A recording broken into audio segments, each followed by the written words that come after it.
If you're meal prepping for the week and your menu includes chicken, this easy roasted chicken breast is just what you need. It's simple and quick and ready when you are. Let's get started.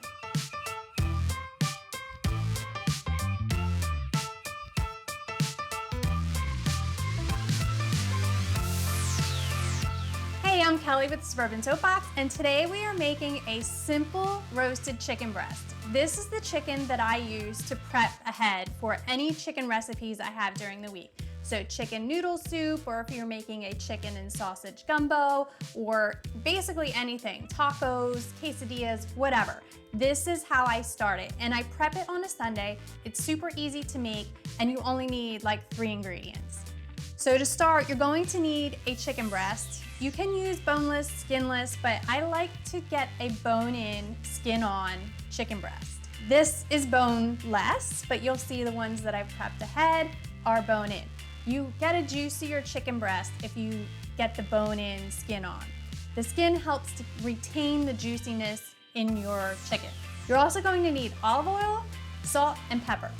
That's it. We're keeping this simple so that you can use this in any recipe going forward. You don't want to have a lot of spices in there because that's going to mingle in there with anything that you're making with your chicken. So to start, we're just going to put our chicken breast on a baking sheet, and you're going to drizzle heavily. Don't drown it, but drizzle it pretty well with some olive oil. You want to cover the entire chicken breast.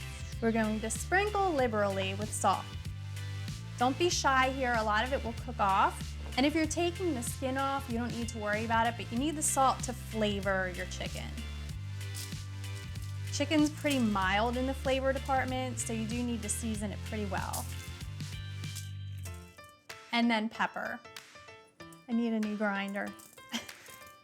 And that's it. Now we're going to pop it into a 425-degree oven for about 20 minutes. If you're using a boneless chicken breast, you're going to want to cook it for a little less. So you just need it to get to 160 degrees with an instant read thermometer before you pull it out.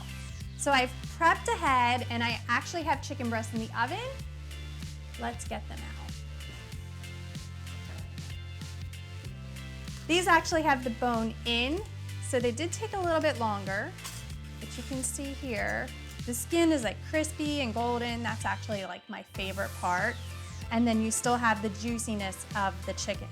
So at this point, you can let them cool to room temperature, and then you can shred them apart and just save that chicken for later in the week. Or you can just serve it like this. This is fantastic with like mashed potatoes, green beans. It's a really, really, really simple dinner if you want to just go from here. So at this point, our chicken is cool enough for me to touch. It's still warm from the oven, but you can definitely shred it at this point. So I'm just gonna take that skin off. It should shred pretty easily. So you just wanna pull it apart with your fingers, clean hands here, and just shred it into pieces. This is the recipe that I use for my chicken salad. You can use a rotisserie chicken, but this just tastes so much better. A rotisserie chicken kind of gets weird after a couple days.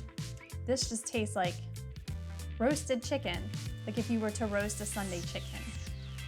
And I like to use my hands because some of these little bones get in there. If you're using a knife, you're not gonna feel that. And if you're thinking, can I just store the chicken breast intact? You definitely can do that, but this is so much easier to shred it up with your hands when it's still warm. If you wait and you chill it in the refrigerator and then you try to shred it up, it's not gonna come apart as easily or as quickly. You're gonna struggle a little bit with it. And there you go. Now we're ready to use this chicken in tacos or quesadillas or chicken noodle soup.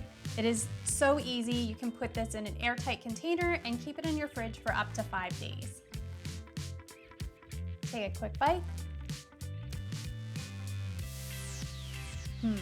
It's juicy and tender. It melts in your mouth, actually.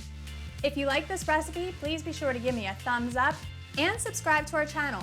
For more easy recipes, visit thesuburbansoapbox.com. Thanks again.